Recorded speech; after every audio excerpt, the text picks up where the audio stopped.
me the keys to this car to give it a proper, rigorous test and told me that the Red Rock Canyon is the best place to do that. So, in the distance somewhere over there is a tight, twisty loop called the Scenic Loop Drive, which goes all the way through the canyon and back out the other side there. And seeing as I'm in America, I thought for this episode, talking about the Mustang as a whole and could it replace the Audi A1, I thought that I'd recruit the latest native American from YouTube, See Through Glass.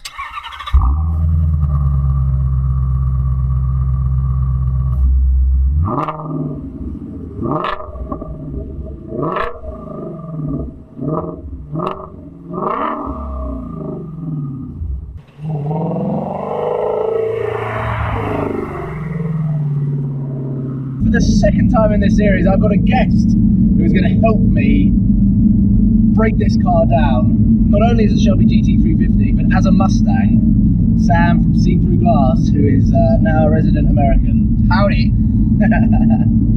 And yeah, because this car is only available and exclusively to the American market, I thought, well, let's go for right or sort of just about the top end of the Mustang. Shelby GT350R is the proper top end. Hells yeah!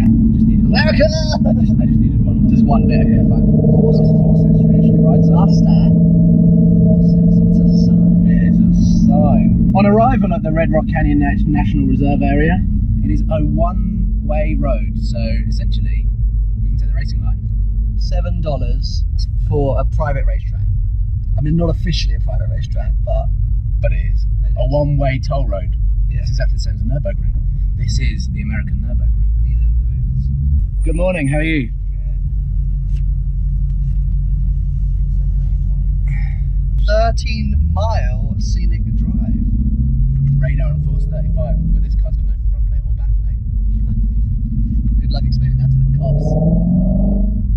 My first impressions of this car from driving it along with the 458 Spider, I actually had more fun driving this. I thought that this was a lot more enjoyable. It's a weird thing, but honestly, when you get behind... oh yeah, you're a Ferrari fan, I forgot. But honestly, when you get behind the wheel of this car, now that I've got it in track mode, and I probably would never take it out of track mode unless I was on the motorway, the sound this car gives off, because it's not crazy power, you can never really get yourself into too much trouble. Similar to the Porsche Cayman 718, like it's the perfect amount of power for public roads. You're never really going to be going too far over the speed limit, but the way that this car sounds, it makes it out that you're driving at about 800 miles an hour, which you said was exactly the same as Seb's Lotus. Yeah, that was the most amazing thing about Seb Delaney's Lotus, is the sound. You're so low to the ground, the sound makes it feel like you're going a lot faster and having a lot more fun.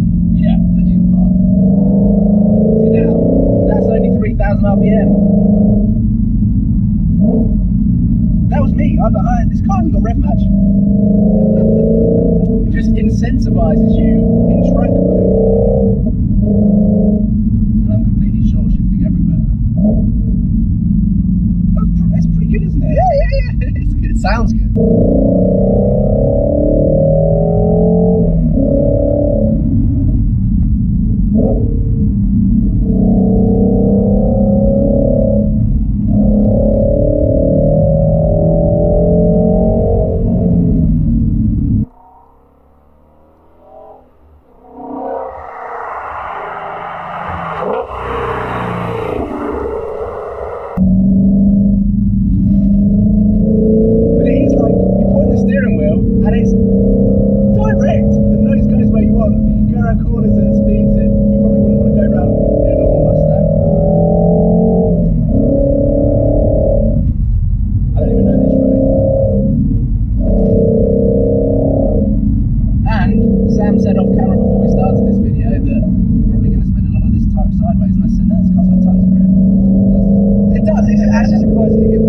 Shelby re-engineered the entire suspension setup, right? Yeah. So it's like a different animal. It's like an AMG version of a C-Class. And it's just a shame that this car isn't available in the UK. Look at that! That's sick.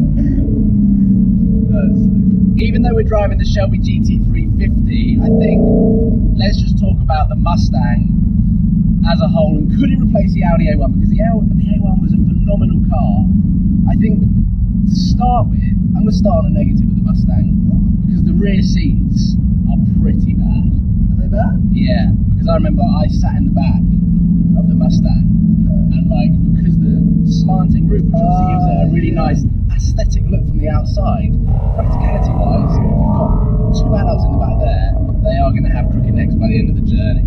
Having said that, it's so rare, I'd say like 15% of the time when I'm driving my Audi, that I actually have passengers in the rear, because I don't have that many friends.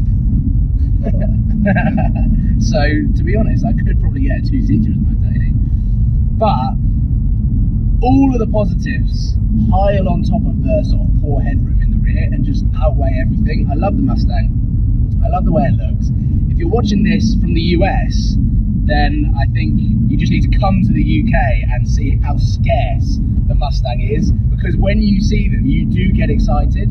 They are very, very cool, they do look aggressive, and obviously the muscular shape, just, it catches your eye. I always turn my head when I see a Mustang in the UK. You probably haven't been in the UK for about 3 years now, so you to me it makes no sense. Yeah. But in all seriousness, since being here, I now understand why Americans don't get it. Because it's not that they're common. Like it's in every man's car. Mustang, which is brilliant. But it's like us going like, oh my god, I saw a Fiesta earlier. It was insane. Like, who talks like that? I do. My real voice. That's you putting on an English accent. Yeah, I don't know how to do it. So for us, I think it's an iconic car that we haven't always had access to. Yeah. So you go, Mustang. Yeah. But here they are literally one a dozen. Because it's the first time it's available in the UK for 50 years. That's kind of a big thing. Yeah, for sure. Right-hand drive.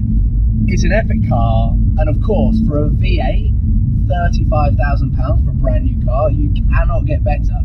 5-litre V8, brand new for £35,000. It's one of the best value for money cars that you can probably get. I'm incredibly impressed by the Shelby GT350 as a car.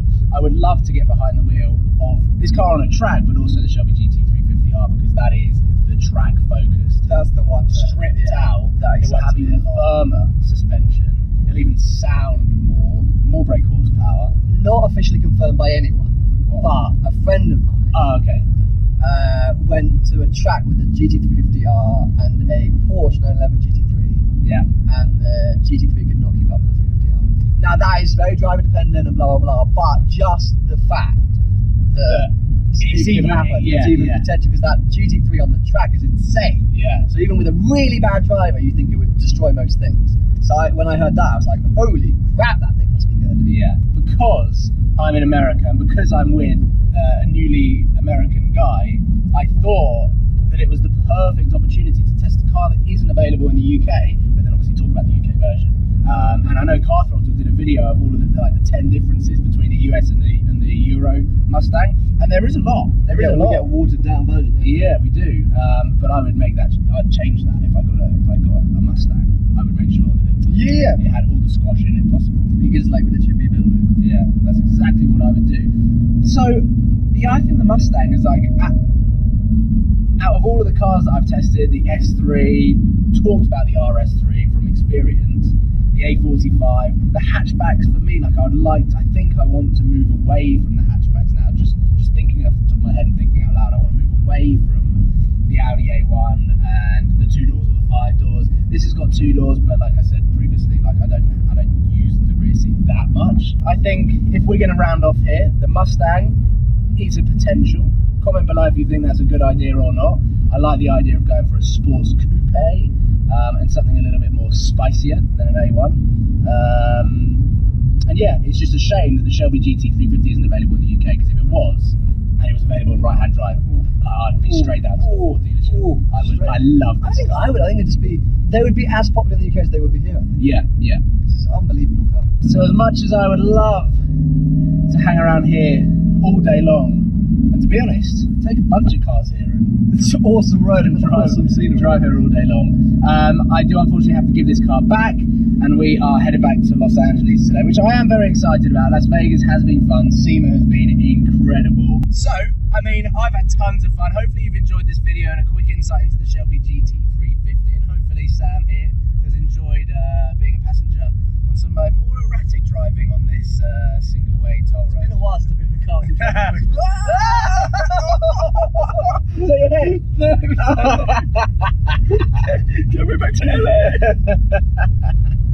So, thank you for watching. Please give it a thumbs up if you've enjoyed this video. I love the Shelby GT350. And comment below whether you think a Mustang's a good idea and whether you want to see a video on the BMW M3. Holding on there. And subscribe if you haven't already for a lot more content, both in America and back in the UK, which I'm not that excited about, to be honest. I love the weather here.